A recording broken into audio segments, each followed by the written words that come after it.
नमस्कार। Smile please या मुस्कुराहट से संबंधित अनेक विचार हम इस वीडियो में बात करने जा रहे हैं। अक्सर फोटोग्राफर हमारे लिए फोटो लेते समय ज़रूर कहता है कि स्माइल प्लीज, और हम भी आजकल अनेक ऐसे सेल्फी में फोटो लेते समय भी हम आराम से हंसते हुए या मुस्कुराहट के साथ चेहरा बनाते हुए फोटो लेना पसंद करते हैं। इसके पीछे उद्देश्य बस इतना है कि हम हमारे चेहरे को और भी सुंदर रूप से दिखाना चाहते हैं। हाल के दिनों में मैंने व्हाट्सएप में एक वीडियो देखा। एक छोटा बच्चा रो रहा है। माँ उसके लिए चॉकलेट, खिलौने और बहुत कुछ देकर उसे संतुष्ट करने की कोशिश कर रही थी और उसकी रोने को बंद करने की कोशिश कर रही थी। मगर वह लड़का रोना बंद ही नहीं कर रहा था।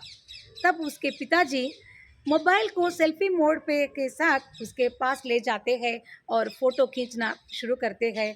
तब लड़का तुरंत रोना बंद कर देता है और हंसना शुरू कर देता है। फोटो के बाद फिर से वह रोना चालू कर देता है। तो रोना और हंसना दोनों हमारे चेहरे को दिखाने वाले जो इमोशंस के रूप में भी हम जानते हैं। हंसना यानी मुस्कुराहट को हम जैसे यूनिवर्सल लैंग्वेज के रूप में कह सकते हैं। नवजात शिशु जो किसी भी भाषा से अनजान है, फिर भी अपनी मुस्कुराहट से हमारे दिल को वो जीत लेता है। जब हम हंसते हैं तो 5 से 50 मांसपेशियां मात्र काम करते हैं और हमारे लिए वो बहुत ही आरामदायक एक स्थिति के रूप में भी हम कह सकते हैं। मुस्कुराहट की बात आई तो एक रहस्य मैं इधर आपको बताना चाहती हूँ कि असली मुस्कान और नकली मुस्कान के पीछे जो अंतर भी हमें कभी कभी समझना पड़ता है। जब हम असली मुस्कान को देखते हैं तो आंखों के जो कोने के पास जो रिंकल्स या सिकड़ियों को जब हम देखते हैं तो वो वाला मुस्कान असली मुस्कान के रूप में साइकोलॉजिकली कहा गया है। तो नहीं तो वो फीका मुस्कान या नकली मुस्कान ही सही, बल्कि वह उनको और भी सुंदर बना देता है। अक्सर हम फैशन शो को याद करते हैं तो बहुत सुंदर लड़कियां बहुत अच्छे अच्छे पोशाकें पहनकर फैशन शो में मंच पर आते हैं। मगर अगर आप गौर से देखें तो फैशन शो में लड़कियां कभी हंसती नहीं या मुस्कुराती तक भी नहीं, क्योंकि जब वे मुस्कुराती है तब उनकी पोशाकें से ज़्यादा वे और भी सुंदर दिखते हैं और हमारे नज़रें उनके चेहरे तक जाते हैं।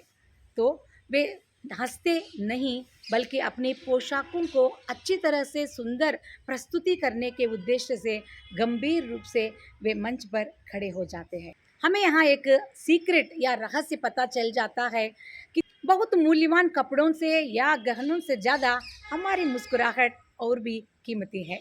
अक्सर सड़क पर हम छोटे मोटे अनेक ऐसे झगड़ों को देखते रहते हैं कि वो बगल में आने वाला व्यक्ति स्कूटर गलत राह पर आया है तो उसको खड़ा करके दोनों लोग झगड़ा करना शुरू कर देते हैं। शायद आप गलत राह पर जा रहे हैं तो अपोजिट व्यक्ति के लिए भी आप एक हंसी के साथ उसको आप बता सकते हैं कि आप जल्द में है, थोड़ी सी गलती हो गई। तो आपकी मुस्कुराहट में इतने एक आंसर देने की क्षमता है कि अपोजिट में आने वाला व्यक्ति भी आपको तुरंत क्षमा कर देता है।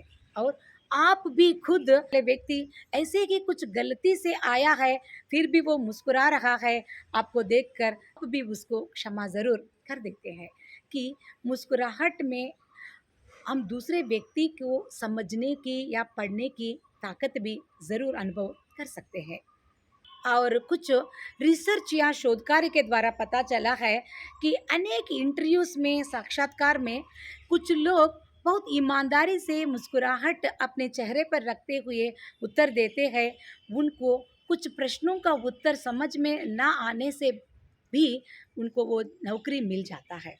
वे ईमानदारी से कह देते हैं कि इस प्रश्न का उत्तर मुझे पता नहीं है।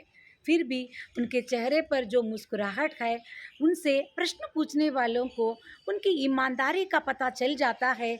शायद वे उस प्रश्न का उत्तर मांगे बिना भी उनको नौकरी दे देते हैं।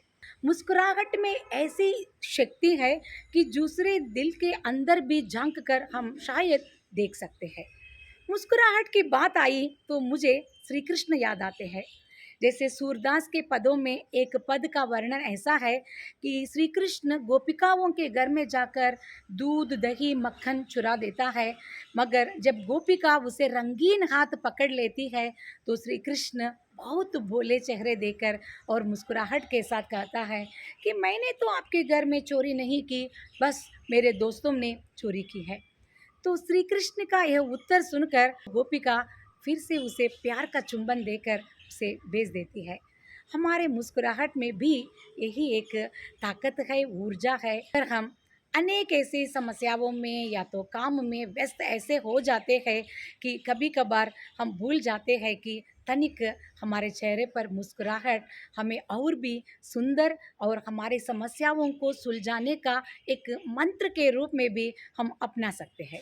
तो आप भी आपके मन के विचार हमसे ज़रूर बांटिएगा। अगले हफ्ते एक नए विषय को लेकर ज़रूर मैं आपके सामने उपस्थित हो जाऊंगी।